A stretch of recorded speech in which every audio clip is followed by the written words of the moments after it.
June 19th, 1944, 13 days after D-Day, Commander Joseph Carty stands on Omaha Beach watching the barometer fall. Behind him, the largest artificial harbor ever built hums with activity. 7,000 tons of supplies flowing ashore daily through a port that didn't exist 2 weeks ago. Ahead, dark clouds mass over the English Channel. Within 72 hours, one detail the Americans missed will decide which Allied harbor survives and which becomes scattered wreckage on the Norman coast.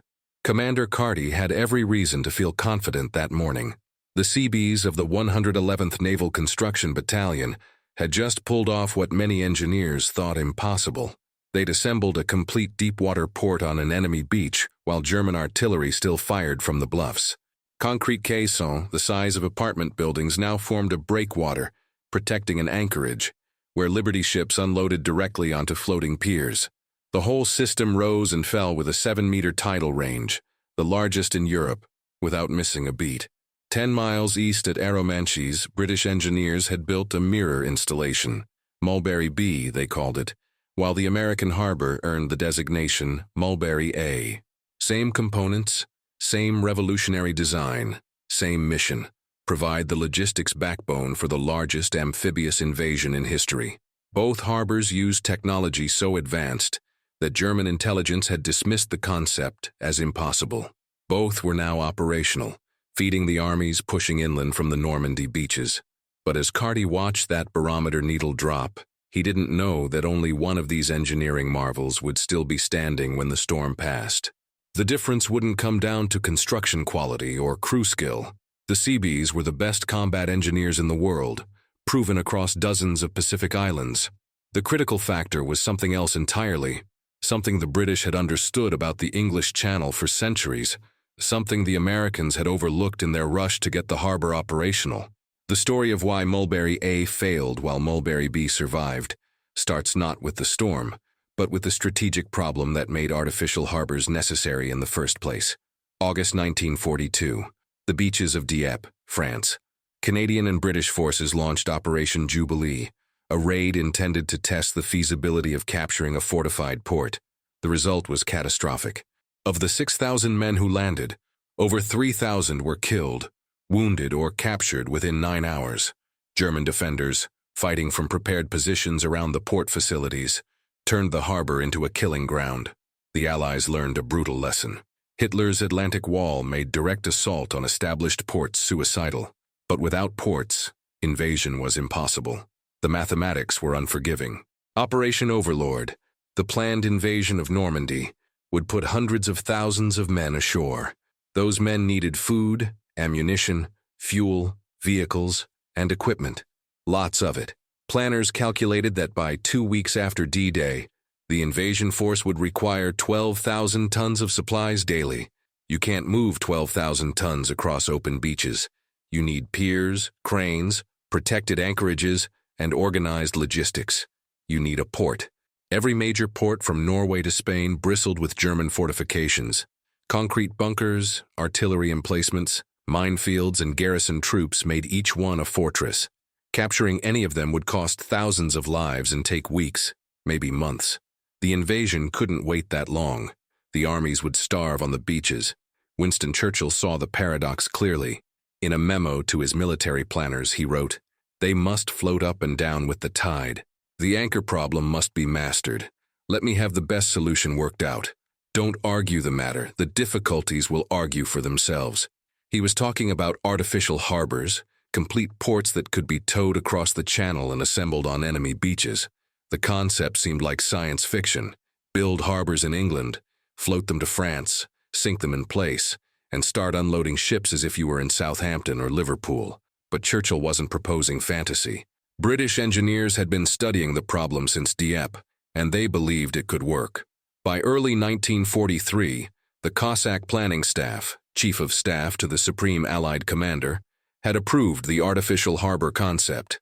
The design called for massive concrete caissons called Phoenix units, the largest weighing 7,000 tons and standing 6 stories tall. These would be sunk in lines to form breakwaters. Old ships called gooseberries would be scuttled to provide additional protection.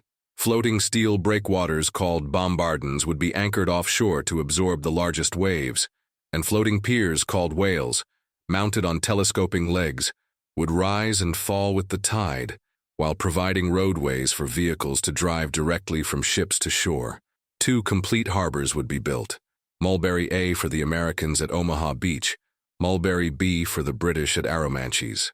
Together they would handle the logistics for the entire invasion, until major ports like Cherbourg could be captured and repaired. The British led the design work, but the Americans would build and operate their own harbor. That job fell to the United States Navy's construction battalions, the Seabees. If anyone could pull off this engineering miracle under combat conditions, it was them. The Seabees had earned their reputation the hard way. Formed in 1942, these weren't regular Navy personnel.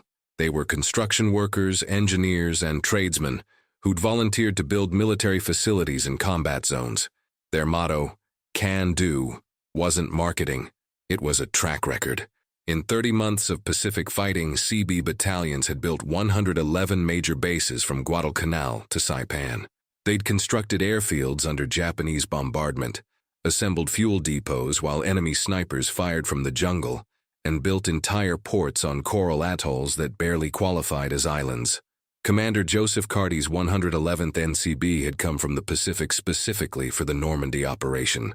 His men knew how to work fast, work under fire, and improvise solutions when plans fell apart. They'd seen every kind of beach, every kind of weather, every kind of chaos that combat construction could throw at them. A harbor on the French coast? After what they'd done at Tarawa and Kwajalein, this looked straightforward. The components for Mulberry A were massive. 146 Phoenix caissons were built in British ports and harbors, each one a hollow concrete box that could be floated across the channel, then sunk in position by opening valves to flood the interior chambers. The largest units measured 60 meters long, 18 meters wide, and 18 meters tall. They weighed more than a light cruiser. The whale piers were equally impressive. Each section consisted of a steel roadway mounted on telescoping legs that rested on the seafloor. As the tide rose and fell, the roadway floated up and down the legs, maintaining a level surface. The full pier system at Omaha would stretch 1,600 meters from shore to deep water, allowing LSTs and Liberty ships to unload directly onto trucks that would drive the cargo to shore. Bombardons, the floating outer breakwaters, were cruciform steel structures 200 feet long and 25 feet in diameter. Anchored 1,000 meters offshore, they were designed to absorb the energy of large ocean swells before waves reached the inner harbor. And the gooseberries were old warships and merchant vessels, stripped of useful equipment and prepared for scuttling. At Omaha, ships like the USS Harding and several elderly British cruisers would be deliberately sunk to form an initial breakwater while the Phoenix caissons were positioned. D-Day, June 6, 1944. While infantry fought their way off the beaches, the first elements of Mulberry A were already crossing the channel. The Gooseberry block ships arrived on D+1, June 7th, and were scuttled in predetermined positions off Omaha Beach. They provided immediate shelter for landing craft and small vessels. The Phoenix caissons followed. Towed by ocean-going tugs at 3 to 4 knots, they took nearly 24 hours to cross from England. The first units arrived June 7th and 8th. Positioning them was delicate work. Each caisson had to be placed precisely, then sunk by flooding its chambers. Once on the bottom, there was no moving it. Get the position wrong and you'd have a 7,000-ton concrete box in the wrong spot permanently. The Seabees worked under fire. German artillery on the bluffs behind Omaha still had the beach in range.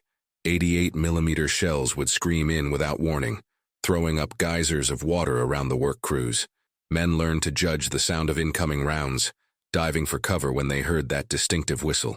Several Seabees were killed in those first days. Others were wounded but refused evacuation, staying on the job because every hour mattered. By June 10th, D+4, the first line of Phoenix caissons was in place. A breakwater nearly a kilometer long now protected the anchorage. Ships could shelter behind it while waiting to unload. The whale pier sections came next, assembled piece by piece. Each section had to be floated into position, connected to the previous section, and anchored. The telescoping legs were engineering marvels, designed to handle the channel's 7-meter tidal range. As the tide came in, the roadway floated up the legs, As it went out, the roadway descended, but the surface remained level. June 16th, D+10. The first LSTs unloaded directly onto the whale piers. Trucks drove aboard the ships, loaded cargo, and drove back to shore on a floating roadway that rose and fell with the tide but never interrupted traffic. It was exactly what the planners had envisioned. By June 18th, Mulberry A was processing 7,000 tons of supplies daily. 600 Seabees were working 18-hour shifts to complete the remaining sections and make improvements. Commander Carty had reason to be proud. His men had built a deepwater port on an enemy beach in 12 days, the fastest port construction in history, and they'd done it while people were shooting at them. The harbor wasn't quite complete. Some of the outer bombardon breakwaters were still being positioned, and a few Phoenix caissons remained to be placed, but it was operational and handling the tonnage. That's what mattered. 10 miles east, the British were finishing Mulberry B at Arromanches. Their construction timeline had paralleled the American effort. Phoenix caissons forming breakwaters, whale piers extending to deep water, bombardons anchored offshore. The British harbor was also operational by mid-June, handling similar tonnage and supporting the British and Canadian sectors of the invasion. But there were differences, subtle ones that wouldn't become critical until the weather changed. Arromanches sat in a natural bay with rocky outcrops extending into the channel. The Calvados Reef, a limestone formation, provided some natural shelter from the northwest. The British engineers had positioned their Phoenix caissons in a double line, creating a deeper, sheltered zone. Their bombardon line was complete, anchored a full 1,000 meters offshore. The configuration created layers of protection, outer bombardons breaking the largest swells, inner Phoenix caissons creating a calm anchorage. Omaha Beach had no such natural features. It was an open coastline, fully exposed to the northwest, the direction from which channel storms typically arrived. The Phoenix caissons formed a single line, and the bombardon outer barrier wasn't complete when the storm warnings started coming in. The Seabees had prioritized getting the piers operational over finishing the outer breakwater. Speed and functionality. The lessons from the Pacific. Build what you need to operate, improve it as you go, move forward. That approach had worked perfectly on Pacific atolls, but the English Channel wasn't the Pacific. June 19th, 0600 hours. Commander Carty checked the barometer in his command tent and didn't like what he saw. 995 millibars, and falling. The weather forecast from England was worse. A major low-pressure system moving into the channel, winds expected to reach force 7 or 8. Gale conditions lasting at least 48 hours. Force 8.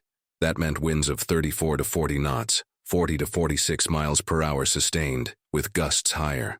It meant wave heights of 5 to 7 meters in open water. The Phoenix caissons were designed to handle wave action up to 2.5 meters. Beyond that, the engineers couldn't guarantee the moorings would hold. Carty ordered all vessels to evacuate Mulberry A LSTs that were unloading cut their operations short and pulled away from the whale piers.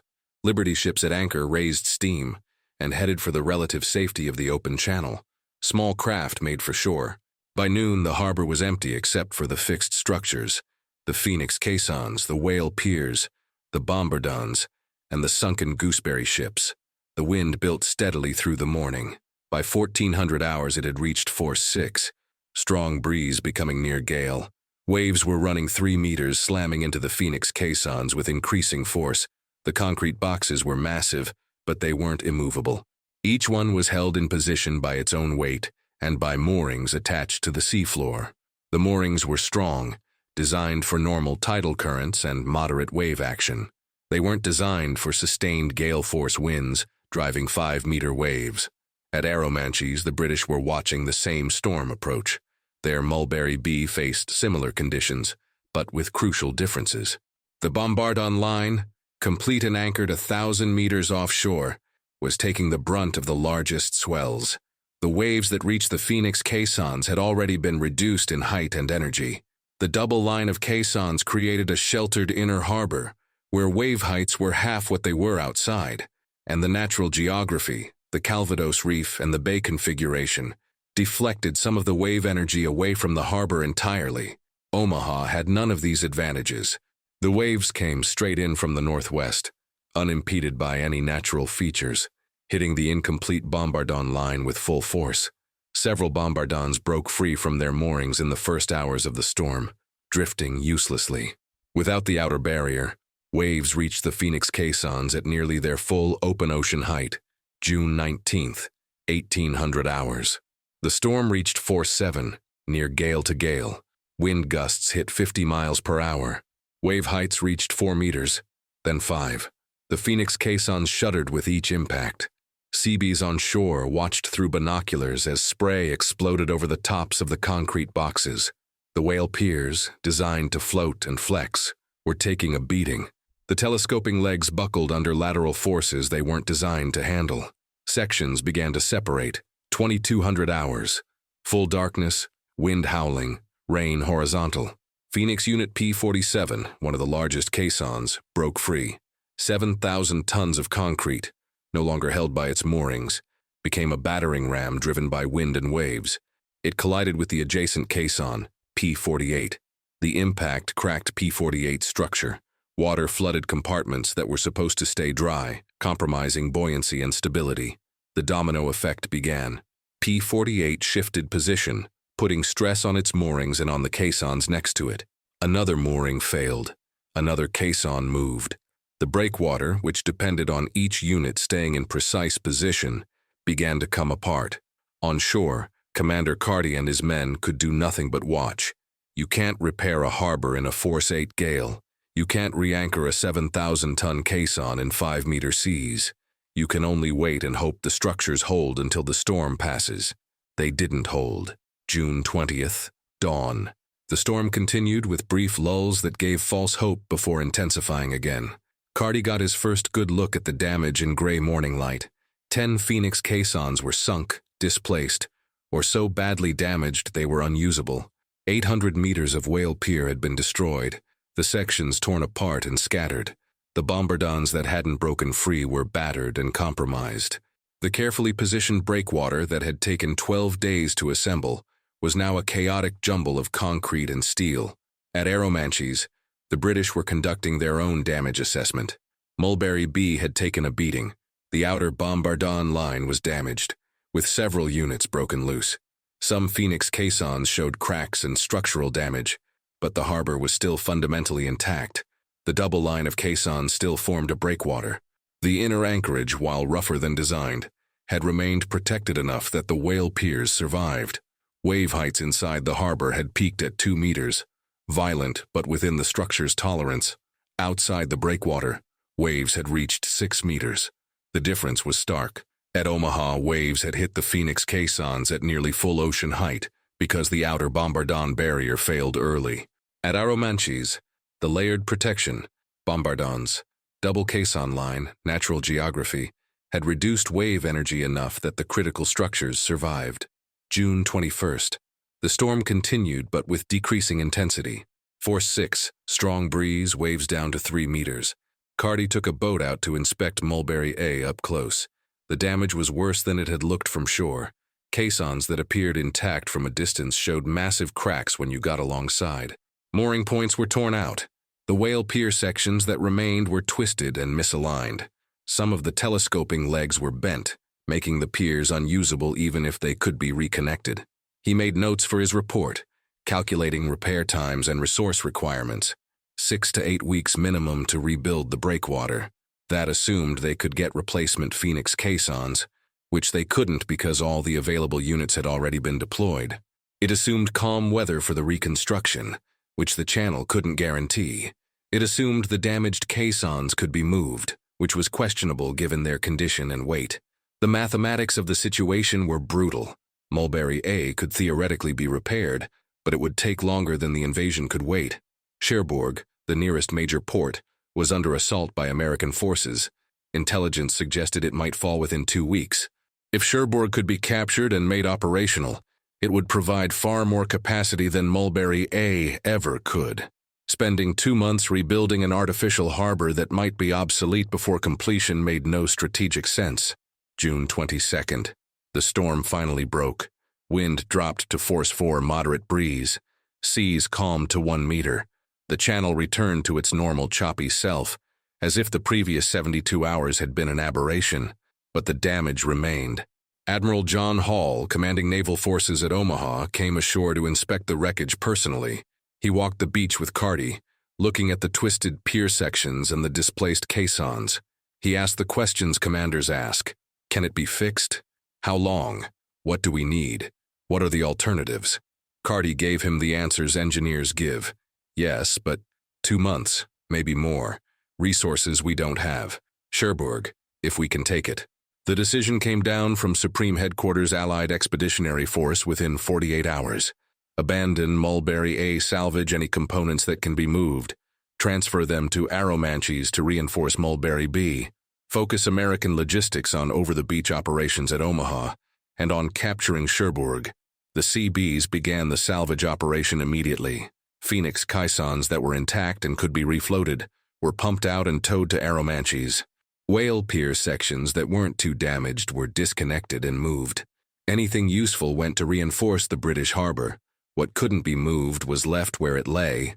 Mulberry B, reinforced with American components, became the sole operational artificial harbor. The British renamed it Port Winston, after Churchill.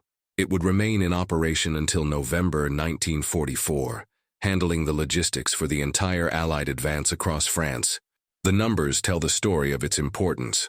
From June to November, Port Winston processed 2.5 million men, 500,000 vehicles, and 4 million tons of supplies. Without it, the invasion's logistics would have depended entirely on over-the-beach operations, and whatever capacity could be wrung from captured ports. The campaign might have stalled. At minimum, it would have been far more difficult. Cherbourg fell on June 26th. Exactly 1 week after the storm hit. But capturing the port was only the beginning. German engineers had spent weeks preparing demolitions. They'd sunk ships in the harbor, destroyed cranes, blown up piers, and sabotaged every piece of equipment they couldn't remove. American engineers found the port completely unusable. It took until September to get Cherbourg operating at even partial capacity. During those critical months, Port Winston carried the logistics burden. So what made the difference? Why did Mulberry B survive when Mulberry A didn't? The answer wasn't construction quality. The Seabees were superb engineers who'd built the harbor exactly to specification. It wasn't component design. Both harbors used identical Phoenix caissons, whale piers, and bombardons. It wasn't effort or dedication. The men who built Mulberry A worked just as hard as those who built Mulberry B. The difference was protection. Specifically, protection from the channel's weather. Start with geography. Arromanches sits in a natural bay with the Calvados Reef providing some shelter from the northwest. Omaha Beach is an open coastline with no natural protection. When a storm comes from the northwest, which is the prevailing direction in the channel, Arromanches gets some deflection from the reef and the coastal features. Omaha gets hit with full force. The British knew this. They'd been sailing the channel for centuries. They knew its moods, its sudden storms, its ability to go from calm to violent in hours. When they selected Arromanches as the site for Mulberry B, geography was part of the calculation, not the only factor. Military considerations like beach capacity and proximity to objectives mattered more, but it was in the equation. The Americans coming from the Pacific didn't have that institutional knowledge. The Pacific had taught them about typhoons, which are predictable seasonal events you can plan around. It had taught them about coral reefs and tidal patterns, but the channel was different. Its storms could hit any time, even in summer. Its tidal range was the largest in Europe. Its currents and winds created conditions that had been sinking ships since before the Romans invaded Britain. Then there's breakwater configuration. Mulberry B had a double line of Phoenix caissons creating a deep sheltered zone, plus a complete bombardon line 1,000 meters offshore. That gave 3 layers of protection. Outer bombardons reducing the largest swells, inner bombardons providing a second barrier, and the double caisson line creating the final sheltered anchorage. Waves had to pass through all 3 barriers, losing energy at each stage. Mulberry A had a single line of Phoenix caissons and an incomplete bombardon barrier. When the bombardons failed early in the storm, there was nothing between the open ocean and the caissons. 5-meter waves hit the breakwater directly. The structures weren't designed for that.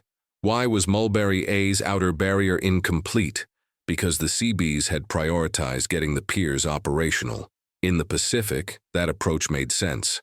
Build what you need to function, improve defenses as you go. Enemy action was the primary threat, not weather. Get the base operational so aircraft can fly and ships can unload, then strengthen it over time. But at Omaha, the threat wasn't just enemy action. It was the channel itself. The British, with their centuries of maritime experience, had prioritized completing the breakwater protection before considering the harbor fully operational.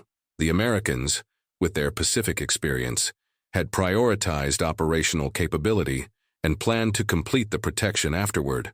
The storm arrived before afterward came. There's also the question of completion status. When the storm hit on June 19th, Mulberry B was more complete than Mulberry A. The British had all their bombardons in place and anchored. Their Phoenix caisson lines were finished. Their whale piers were fully assembled. Mulberry A was operational but not complete. Some bombardons were still being positioned. A few Phoenix caissons remained to be placed. The focus had been on getting enough capacity online to handle the required tonnage, not on completing every element of the design. In calm weather, that wouldn't have mattered. The incomplete sections could have been finished over the following weeks. But the storm didn't wait for completion. It tested the harbors as they were, not as they were planned to be. Mulberry B was ready for that test. Mulberry A wasn't. Finally, there's engineering philosophy. The American approach, shaped by Pacific experience, emphasized speed and adaptability. Build fast, build functional, adapt to changing conditions. If something breaks, fix it or work around it. Keep moving forward. That philosophy had won battles across the Pacific. It had built airfields in days, ports in weeks, entire bases in months. It was aggressive, confident, and proven. The British approach, shaped by channel experience, emphasized resilience and preparation. Build to withstand the worst conditions you might face. Don't assume good weather will hold. Plan for storms, high seas, and equipment failure. Build in redundancy and protection. That philosophy had kept Britain's maritime trade alive through centuries of channel weather. It was cautious, thorough, and equally proven. Neither philosophy was wrong. They were optimized for different environments. The Pacific rewarded speed and adaptability because the primary threat was enemy action, and the next objective was always another island forward. The Channel rewarded resilience and preparation because the primary threat was weather, and there was nowhere to go if your harbor failed. The Americans applied Pacific lessons to a channel problem. It didn't work. Commander Carty understood this by the time he wrote his after-action report. He didn't blame his men or their construction. He noted that the harbor had been built to specification and had operated successfully for 3 days before the storm. He noted that the storm was the worst channel weather in 40 years, an exceptional event, but he also noted the factors that had made Mulberry B more survivable: the geography, the breakwater configuration, the completion status. His conclusion was professional and measured. Site selection and breakwater protection are critical factors in artificial harbor survivability. Future operations should prioritize these elements equally with construction speed and operational capacity. In other words, we built the harbor. We just didn't build it where the channel would let it survive. The lesson was learned, but too late for Mulberry A. The wreckage remained on Omaha Beach for months, a testament to the storm's power. Some of it is still there today. Concrete chunks and twisted steel slowly being reclaimed by sand and sea. At Arromanches, the story is different. Phoenix caissons still stand in neat lines offshore, visible at low tide. Tourists walk among them, touching concrete that rode out the storm of June 1944 and kept standing for months afterward. There's a museum dedicated to the Mulberry harbors, with models and photographs and artifacts. The French call the remnants Port Winston still, honoring Churchill's vision and the engineers who made it work. The contrast is stark. At Omaha, scattered remnants of a harbor that operated for 3 days. At Arromanches, substantial remains of a harbor that operated for 5 months and processed 4 million tons of supplies. Same design, same components, same mission. Different outcomes because one was placed where it could survive and one wasn't. The story of the Mulberry harbors is often told as a triumph of engineering, which it was. The concept was revolutionary. The execution was remarkable. The fact that artificial harbors worked at all was a testament to the ingenuity and skill of the engineers and construction crews who built them. But it's also a story about the limits of engineering. You can design brilliant structures and build them perfectly, but if you put them in the wrong place or don't protect them adequately, nature will destroy them. The channel doesn't care about your construction schedule or your operational requirements. It doesn't care that you're fighting a war. When the storm comes, your harbor either survives or it doesn't. The British understood this because they'd been dealing with the channel for centuries. They knew its reputation. They knew that summer storms, while rare, were possible. They knew that when the channel turned violent, only proper protection would save you. So they chose a site with some natural shelter, built a layered breakwater system, and completed the protection before considering the harbor operational. The Americans coming from the Pacific didn't have that institutional knowledge. They knew how to build fast and build tough. They knew how to work under fire and adapt to chaos. But they didn't know the channel. They treated it like another beach, another construction site, another problem to be solved with speed and skill. The channel taught them otherwise. There's no shame in that lesson. The Seabees were among the finest combat engineers in history. Their record across the Pacific proves it. Mulberry A's failure wasn't a failure of their ability.